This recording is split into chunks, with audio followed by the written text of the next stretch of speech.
All right, well, good morning. It is still 9 o'clock. Today is Wednesday, July 22nd, 2026, and we'd like to welcome everyone to the board meeting. We'll call this meeting to order at 9 a.m. Our meeting is live streamed and you can join us online by going to our website. Before we get started, I'd like to remind everyone in the room to mute their phone, and if you're online, you can do this by pressing *6. Please unmute your phone when your agenda item is ready to be discussed. For those joining via computer, please unmute your microphone and turn on your camera when your agenda item is called. All others must remain muted with their cameras turned off. Thank you. I want to welcome my two staff in the room, and we'll do the Pledge of Allegiance. And Commissioner Scar, since you have not been present in the room. I have practiced this at NACO all week, and what I learned is it's important to start slowly, because when you just jump in, everybody's like, "What?" So I pledge allegiance to the flag of the United States of America and to the republic for which it stands, one nation, under God, indivisible, with liberty and justice for all. Thank you very much. All right, anybody stand up for public comment? None. We will move on. We have agenda item number 12 has been postponed with no date set. Okay, we'll start with agenda item 5. Which I will be carrying. You will be carrying. I will be carrying. All right, fantastic. Consideration of personnel request for new returning retired employee, 150 days on-call administrator for the Health and Human Services Department. Commissioner Scar. Thank you. Well, good morning. This, as you all know, Marlene is retiring. What? I know, right? Shocking. So, in fact, today from, I believe it is 3:30 until 5:30, there is a gathering at the library. So if any of you missed that, it's a good opportunity to come and wish her farewell. But as you can see from this agenda item, she will be around just a little bit longer. Cassandra started this week and she's, I understand, doing great. She's getting overviews and lots of information coming her way. But in order to really help her be as successful as possible, we'd like to have Marlene continue to be available as needed for certainly over the next couple of months as she gets her feet underneath her. So what you have in front of you is the requisition to allow Marlene to continue to support our new and incoming director. All right. Comments? Fabulous. I'm fully supportive of this transition plan. It's a huge job. I'm grateful that Marlene is willing to be on call, as it were, for the incoming director, and that she's just fully engaged in the success of the transition. I really appreciate that. And I agree as well. Perfect. And if you didn't see her transition spreadsheet that Marlene made, oh my goodness.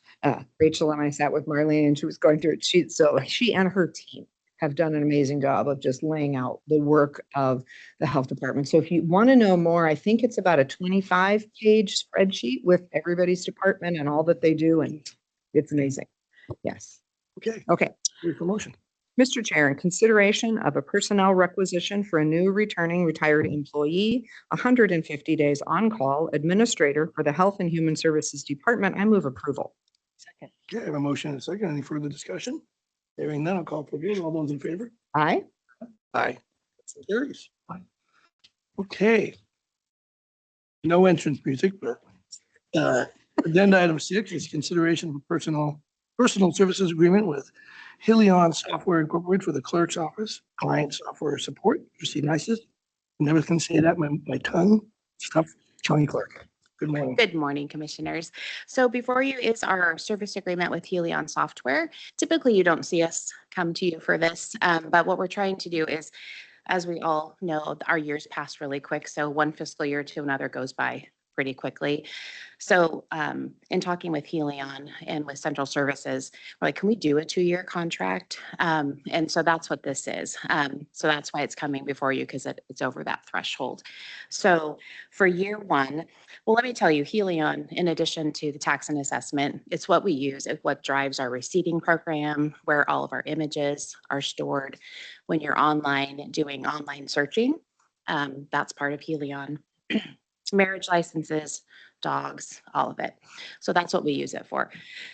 And so what we'll do for this fiscal year will be $16,231, and then next year will be $16,880.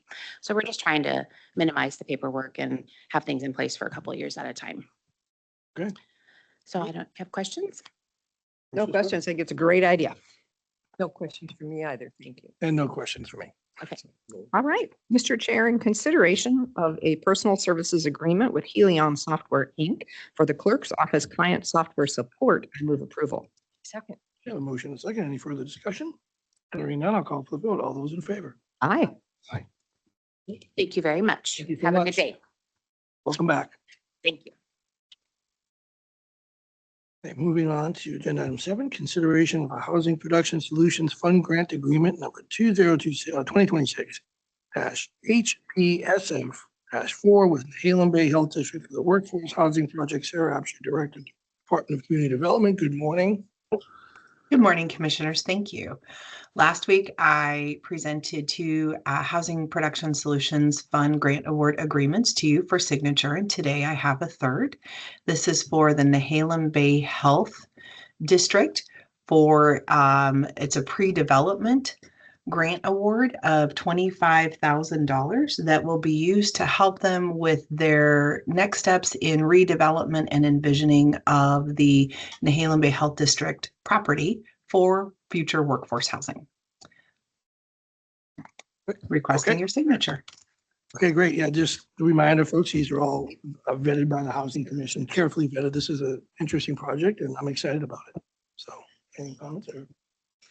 Well, I'm super excited about this one because this, your idea? it was my idea and it was a long time ago. So of course I'm excited about it. This was when I was still at CARE. In fact, we started this with the idea of building housing where the health center and pharmacy is. And now we're moving on and realized the best place is the top of the hill. So I'm excited. And of course, I'm support. Yeah, what a great reuse of that property too. Absolutely. You know, and Wheeler is one of our communities that has just more full-time residents. It is a community. It is a place to put housing for people who want to live and work in our community. And they're excited to have it. So, yeah. And just reminder this, the money, the funding from this comes from this short-term rental. License. Short-term rental operator license fee. Yep, which is super important. And I've talked to a number of people at conference about that. They're like, well, where do you get money to invest in housing? And I said, well, you have to use, you have to work with what's there in your own economy. And in our case, short-term rentals. So, yeah.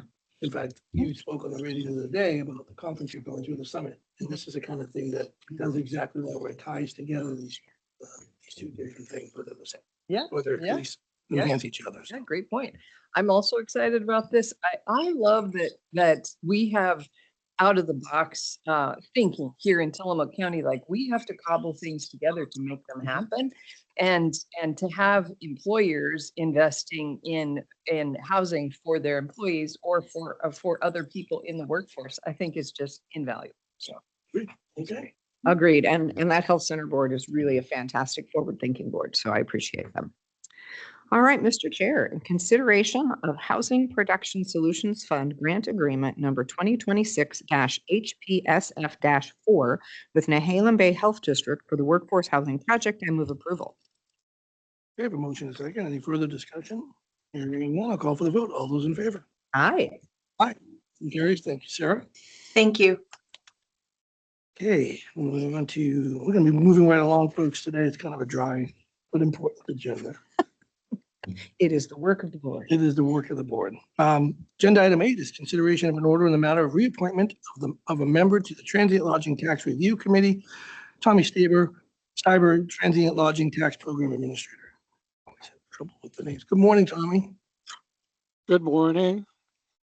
Tom Steiber, Community Development and Transient Lodging Tax. We have a reappointment for our TLT Review Committee.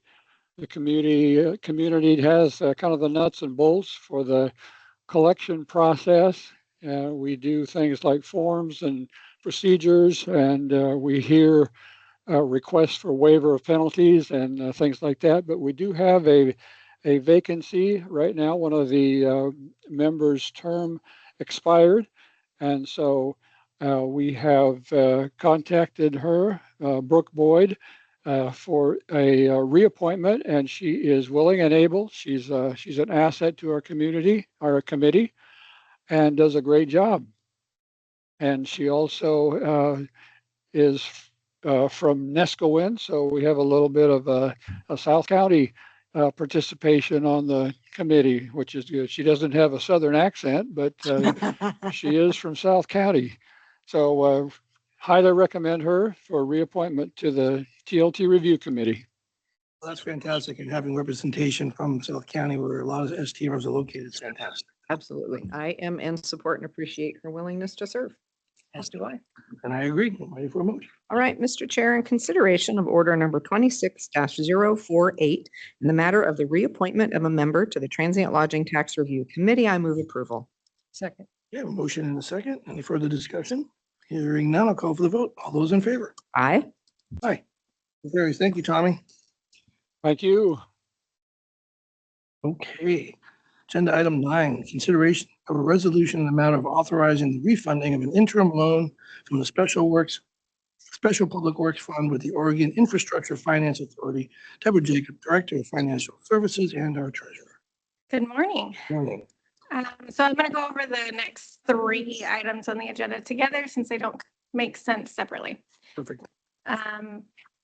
These 3 items work together to complete the financing for the county's purchase of the administrative annex property at 4610 3rd Street. That's the BLM building, as we call it, which closed on June 17th. The county financed that purchase with a $2 million interim loan through the Business Oregon Special Public Works Fund. These items convert that interim loan into a permanent long-term financing in which we will be participating in an upcoming Oregon Bond Bank issuance.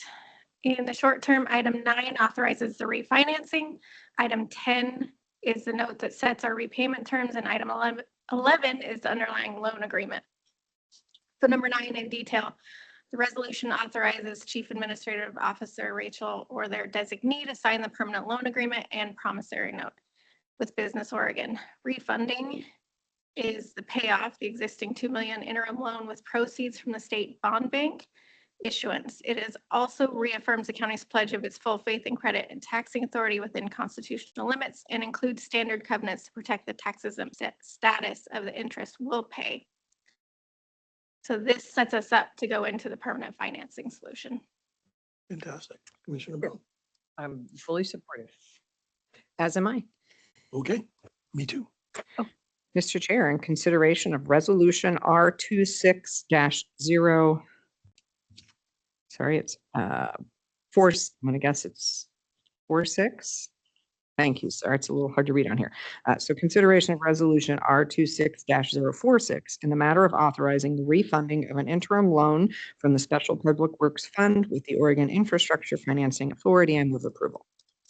I have a motion and a second. Any further discussion? Hearing none, I'll call for the vote. All those in favor? Aye.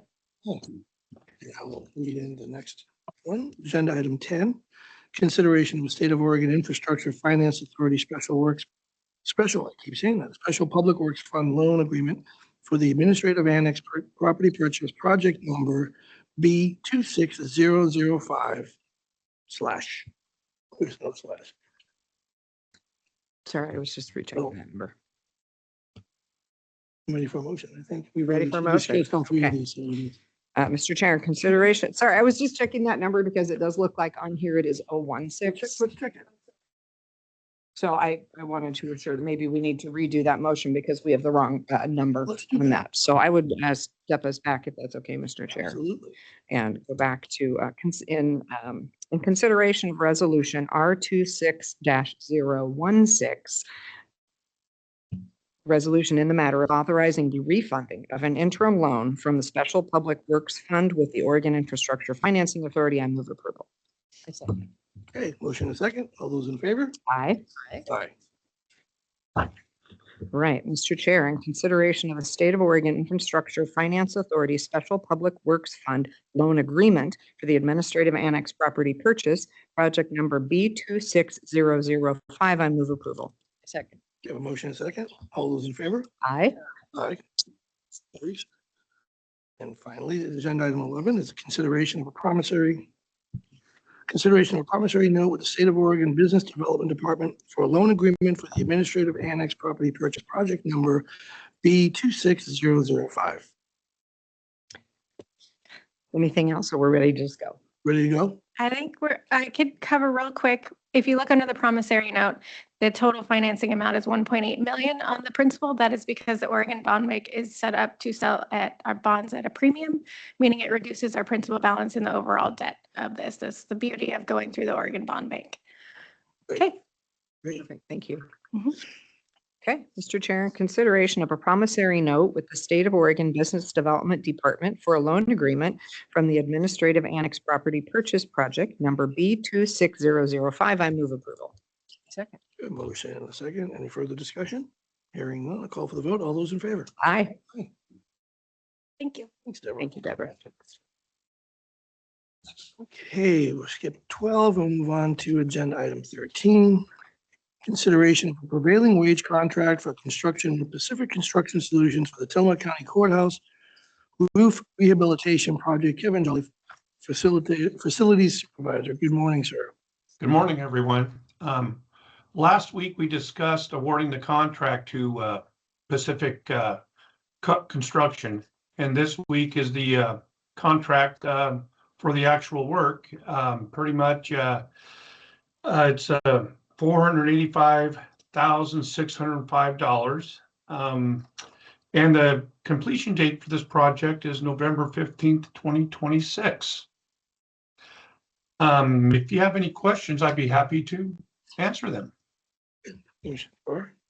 I do not have any questions. We need to get the roof fixed. Yep. It's been talked about many times in many meetings. Yes, we've talked about this. It's true. This is the first time I heard the completion date. I hope they're done before then because that seems like rainy season. Yeah, so do I.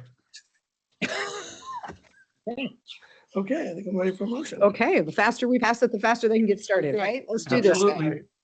All right, Mr. Chair, in consideration of a prevailing wage rate contract for construction with Pacific Construction Solutions for the Tillamook County Courthouse roof rehabilitation project, I move approval.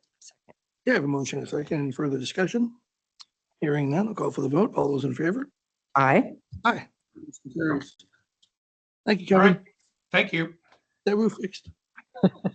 It started. Come on up there. All right, moving along.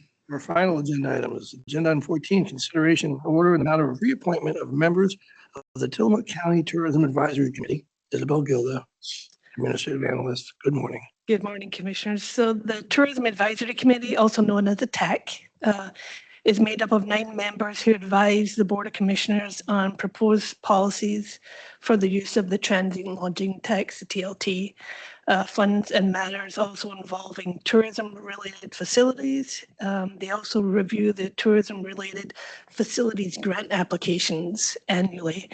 And those grant applications are funded through the TLT tax that's collected. The Tourism Advisory Committee, they review the applications, score them, and then make recommendations to the board. And this year, I think they recommended 15 projects to be funded by the TLT, which was, I think, just over 450,000 approximately in TLT. And today we have 2 members that are being reappointed to that committee. We have Ken Henson and Larry Oswald, both as their 3rd appointment. And they've been on the committee for maybe 6 years, 7 years. And we're very pleased that they're agreed to be reappointed. And Ken Henson is representing a citizen at large in South County, and Larry is representing a lodging provider. He owns the Twins Ranch in Rockaway Beach. And we also have some vacancies on this committee, which will be sending a press release shortly. And when that's done and after we get this process, eventually that'll end up on the website. It will. Quickest way to find it is under latest news at the. Latest news, and then you click on it, and you can also, you can go to the committees. It's also on the committees page on the Board of Commissioners.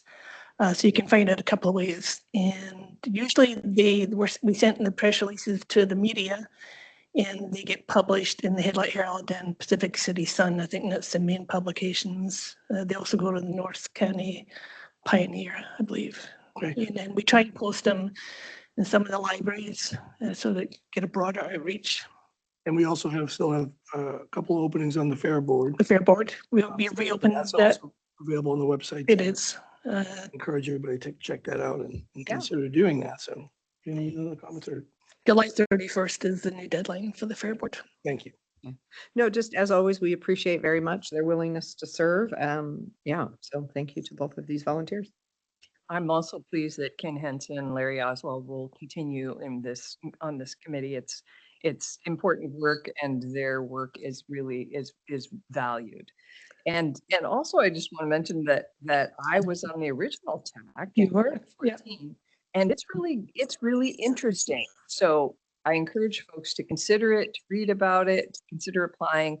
It's very interesting to be able to read about businesses, in particular, businesses or organizations that are coming forward with their plans, with what they want to improve or what they want to grow, what they want to do. I learned so much about the community reviewing those applications. And also the committee itself was just a great experience in terms of the people that I met and worked with. It was I really liked it. I liked the work, even though in those early days, what we would get when it was time to review the applications, we'd get literally a plastic bag, like a plastic grocery bag full of 30 pounds of paper application.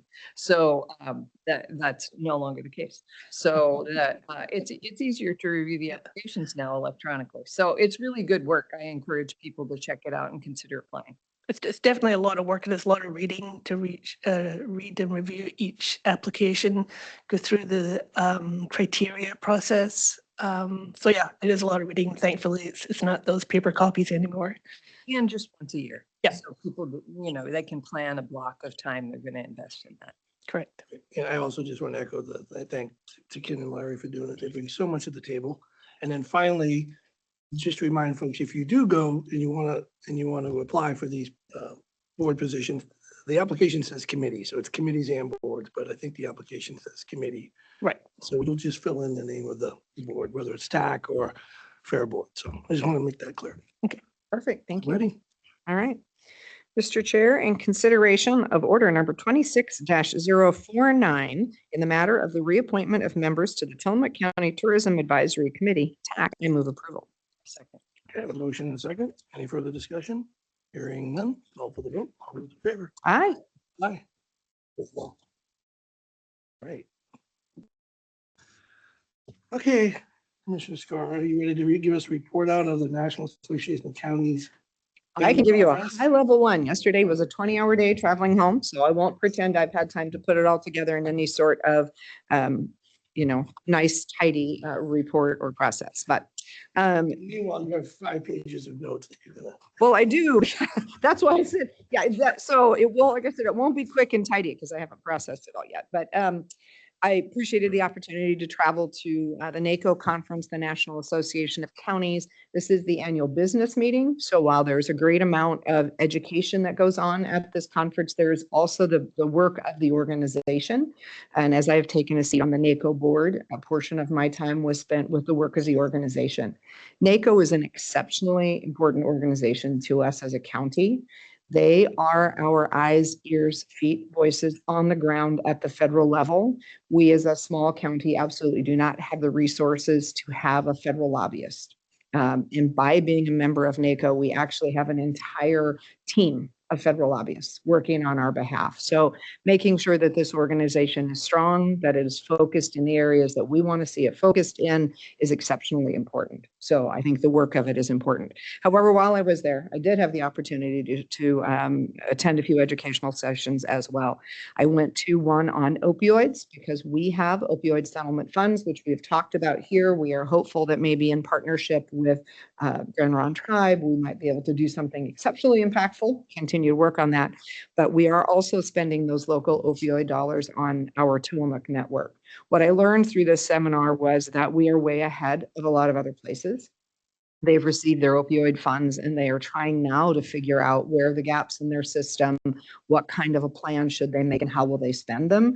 So we are ahead in that we already have our Tillamook. We already have Bridget on the streets doing deflection. We already have the Behavioral Health Resource Network, which is how we take those folks that we contact from the street and connect them immediately to services if they wish to do that. So it was great to hear everyone where they were and how they were working and to realize that we're right in line with where we should be. And the continued work for hopefully that next step of can we support additional treatment is where a lot of the larger communities are. Those that have more money are actually expanding treatment. So I think your conversations with Grand Ronde Tribe are really important because we know our funding is never going to be enough to run treatment by ourselves, but it is after the outreach, after the Narcan, after, you know, the pieces that we already have in place, it's really where people are going. So it's a great opportunity to, again, to check in and see how are we doing, what can we learn, and I have some additional national resources to share with Bridget and Melody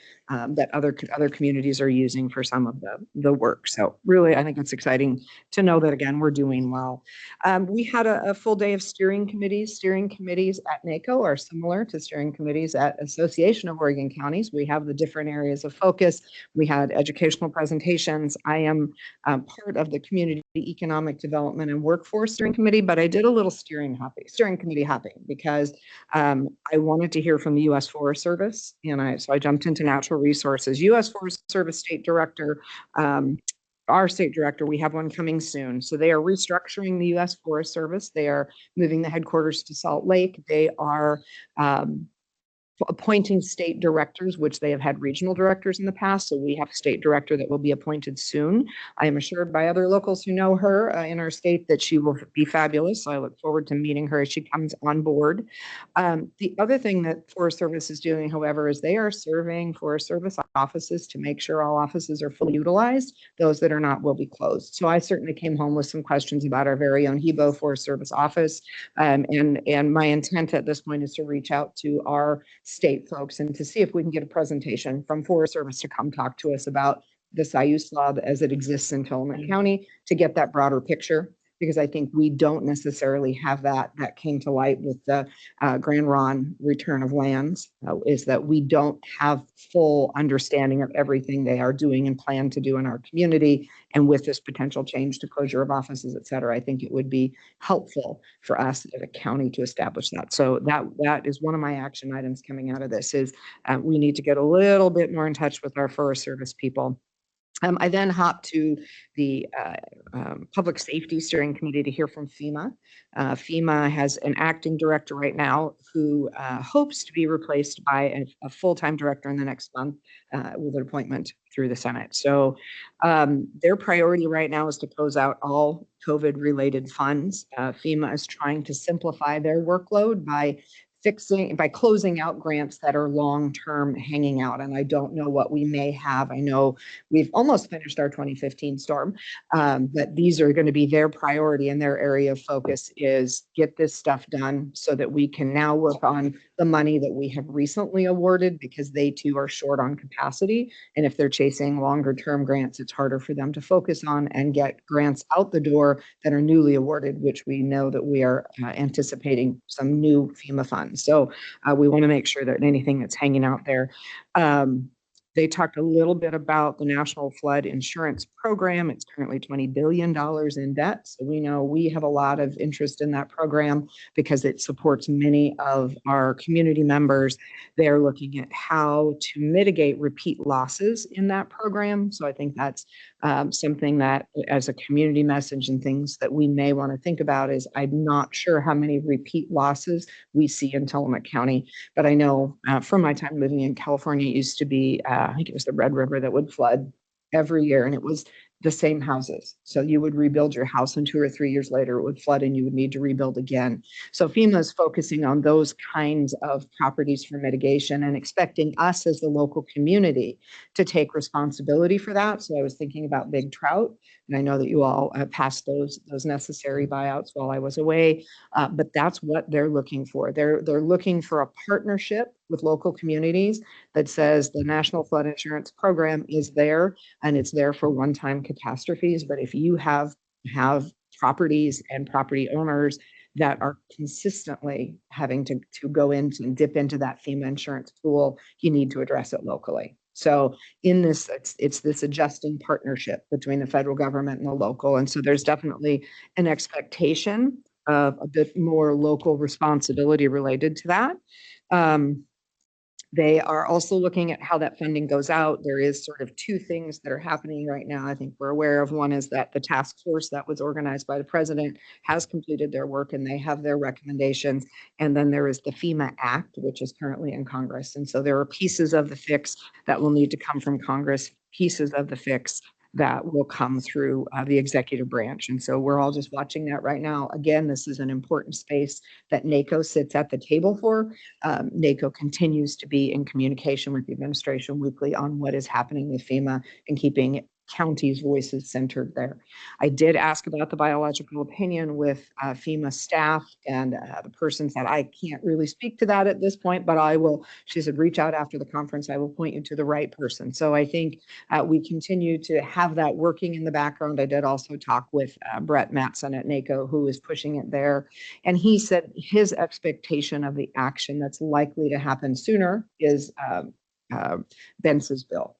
So while Bence's bill has been just sitting, there is the intention at this point that that is probably our best vehicle. And so NACO is working with Bence and members of that committee to try to activate that bill and push it through. So more to come. Still, we don't know, but we continue to agitate, which is, I think, one of the important pieces that being engaged at the federal level does, is it gives us the opportunity to agitate. Also had the opportunity to hear from USDA Rural. USDA Rural was featured prominently at the conference, speaking in many of the different meetings, really trying to make sure that everyone understands what the programs are, how USDA Rural operates. And so I look forward to bringing that back as well. I got a call yesterday from former Senator Johnson about a meeting with Oregon's new USDA Rural State Director. So I will be doing that next week, along with Michelle Bradley and a number of other folks. So I will see what we learn from there and how we connect with them to make sure they're active in our communities in the way we need them to be. Their message clearly was, we are the bank for rural businesses, rural individuals, rural communities, rural governments. That's the purpose of their programs, is they're there to provide financing that a bank likely would not. So I think it's a great opportunity for us to continue to look at that. It was interesting. They spoke about financing sheriff's vehicles. They spoke about financing fire trucks. Some of those are grants. Some of those are loans. So I think there is some digging for us to do and our partners to do to make sure we're making full use of those funds as available. We often are just a little bit too large and or a little bit too far above their poverty levels for some of their programs, but we want to make sure we're not making an assumption and not looking. So got some things to dig into there as well, and I look forward to meeting the state director next week.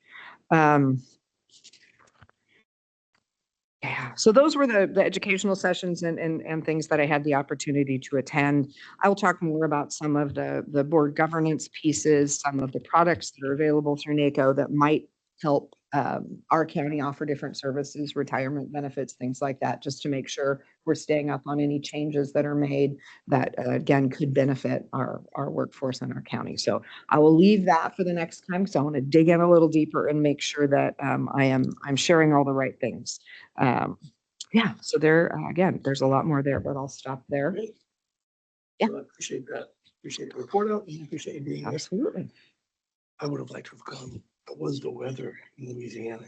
It was hot. muggy. It was hot and muggy, humid, not as humid as I thought it was going to be really honest with you. I expected it to be worse than it was. It was hot. There was a bit of a breeze, so that kind of kept it so it felt more like you were just in a blow furnace. But that's better than the dripping that you get with humidity. So yeah, no, it was a good conference, and I'm glad I was able to attend. I know that we struggle because financially it is a big lift to get to more than one conference a year. But what I will say is that NACO membership, when we become a member, every one of our staff is a recognized NACO member and can attend. And at these conferences, they have different tracks for different folks. I had an opportunity to sit and visit with the clerk from Jackson County. She was in a rural action caucus meeting with us, and so we visited a bit. And I mean, there's a track for clerks, there's a track for assessors. So I think there's a track for staff. You know, I know Rachel has attended at least once in the past. And again, I know it seems that, you know, we know money is tight, but the more we attend, the more we learn from our fellow commissioners across the nation, the better we can do our work. So I I agree. I've learned a lot on the Public Lands Steering Committee. yes, Things I didn't even know. yes, A lot of folks don't know. So I'm glad we're at the table. Yep. Yeah, Rather than just on the definitely. menu. right, exactly. Excellent. How about you?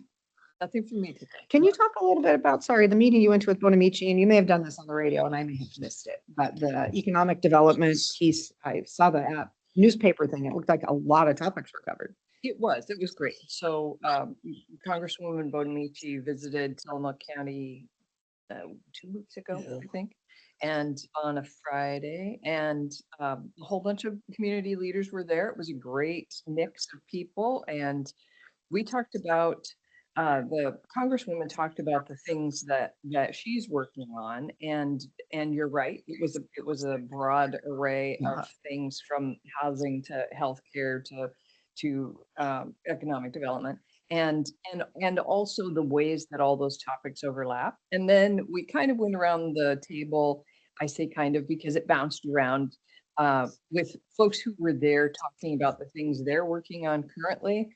And a couple of the things that sort of bubbled to the top was that Aerostar, which used to be Near Space out at the port, has a need for additional hangars in order to develop that as a business hub.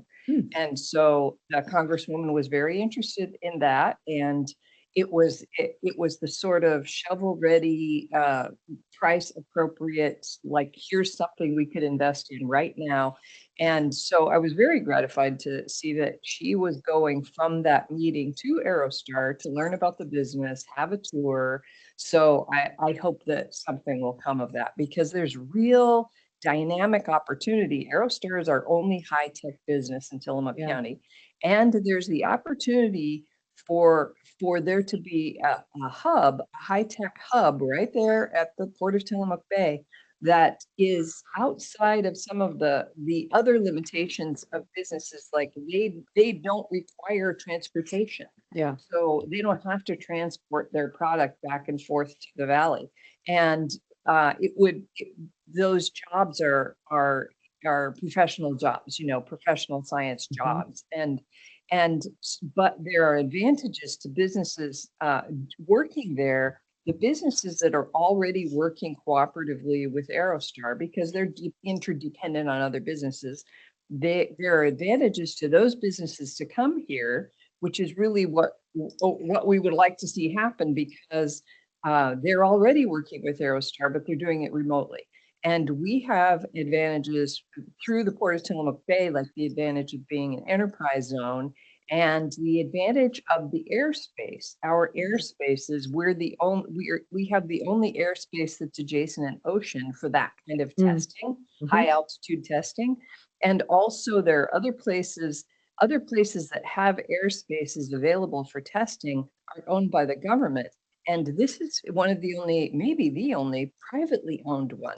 So it's less expensive for the cooperative businesses, and there are fewer government, red tape. Yeah. And so it really is, currently there are businesses that are sending crews of people out here to work with Aerostar, but if they were located here, so that's really, if there was more capacity, more hangar capacity, then there would be more space to be able to say to these businesses, not just this is a good idea, but look at this space we have that you could move into next week. Yeah. So I'm really excited about that possibility, which also rolls into the invitation we received for next week to go to Aerostar and welcome a delegation of Korean business folk who will be visiting here, and they've invited the commissioners, but it's during our meeting time. So I said I would go, but I think it's the second hour of our meeting. It's at 10 or 10:30 or something like that. 10:30. Yes. Yeah. So that's what that's about, is attracting businesses that are already doing that kind of work to come do it. So it's really exciting to think about the potential of the Port of Tillamook Bay as a hub for high tech, aeronautic business. It's Yeah. very exciting. It's very cool. And what do they need for that to happen? Is there anything that the county or we should be thinking about? I mean, I made a note for the USDA rural folks since they are the financing people. Because they do business loans. They just did a large business loan for a business in Columbia County, Betsy was saying. So I'm curious to find out, is it financing that they need? What's the kickover point, Good point. And so you're asking for incoming businesses, what would they need? Yeah, well, for this hangar space, like what would it take to get the hangar space built in order to encourage this in our economy? And is there a role for the county? Maybe it's just a convening role, but, or, what is it that they need from? I know that Michelle Bradley's working hard on that. Yeah. For their space too. Yeah. I think that's what, maybe it's like a CIP money or some kind of congressional money. Yeah. is what I think we're looking at. Okay. I think that's significant. Yeah, Want to meet you. Yeah. yeah. Yeah. Okay, So I will. I'll ask if there's a more opportunity there, Yeah, it was interesting. One of the speakers that I heard while I was at NACO was a county commissioner out of Mississippi, and she's amazing. I'm kind of hoping we can get her for our keynote at our conference, because the energy of this woman for what she's doing, just it makes you want to find a project in your community that you're that on fire about. So anyway, but what they were working on was building an industrial park in a very small, very, very poverty stricken county in Mississippi. And, she was out looking for the money, looking for makes me think about what is the role for the county? Is there a role in these things when we hear about them and we know that we want them here, right? Where do we plug in to be supportive so that it's not us just observing and hoping that it will happen, but are there places and spaces? So that's where my brain is. That's the beauty of conference, right? You're like, I want to be like her. This is why conferences are important. You're going in this week and we all have such staff to is you come back all jazzed up. You do. And you come out of the gate. Ready to go. Yeah. Yeah. Well, thank you for that. It's very exciting. And it's, yeah. You bet. Well, I don't have anything. Paul, you haven't done anything exciting lately that I should know? I've done nothing. I spoke to the radio about some things, but just, I met with Netarts Oceanside Fire about the wildfire plan draft. And they just have some really good ideas about creating some defensible space. And they've actually been working with some training their crews. Mhm. We have several crew members from the Stucca, Netarts, and the Halem Bay already out fighting wildfires in the state. That, as we learned when they had the presentation, a lot of our areas in our county have gone from, moderate to extreme fire conditions. So it's interesting to think of, it's called the 200 line. It's the road that goes from 131 by Whiskey Creek, and it goes all the way to Oceanside, where NOSD is located, the sewer department. And so they're clearing that and making it wider and clearing brush to make that a fire break. Nice. So from the Stimson land on to protect Ocean Highlands and Avalon and all those communities. So that was really interesting. And I've just been involved with that and fire defense board stuff and radio stuff. I've been learning more about their radio stuff. But I went to parade. I was in the Dory Days parade. Oh, good. How was Story Days? It was great. Went to the fish fry, Yeah. I missed there was a presentation by the Heritage Yeah. Center, but because I was in the parade, everybody else was walking around while I was finishing throwing. Literally, we had 60 pounds of candy in my car. Woo. I saw your car. I think I'm gonna need to borrow your car for the next parade. I'd be happy to share. I'd be happy to share. It's parked out front today. It's a mess. I think we have quite enough to eat, so I'm gonna go ahead and continue. Thank you. So the commissioners will hold a board briefing on Wednesday, July 22nd, 2026 at 2 p.m. to discuss weekly commissioner updates. This meeting will be held here in the Board of Commissioners Meeting Room 106 at the Tillamook County Courthouse, 201 Laurel Avenue, Tillamook. The conference number is 1-971-254-3149. Conference ID is 866-914-607#. The Pacific City Library will be closed for maintenance work on Saturday, July 25th, 2026. The library will resume its regular hours of operation on Monday, July 27th, 2026. The commissioners will hold a board briefing on Wednesday, July 29th, 2026 from 2 p.m. to 5 p.m. to discuss weekly commissioner updates. This meeting will be held here in the Board of Commissioners Meeting Room 106 at the Tillamook County Courthouse. Teleconference number for that is 1-971-254-3149. Conference ID 866-914-6007#. £7. There will be no Board of Commissioners meeting or board briefing on Wednesday, August 5th, 2026, because we will all be attending and participating in the Oklahoma County Fair. And with that, if there's nothing else, I will adjourn this meeting at 9:45 a.m.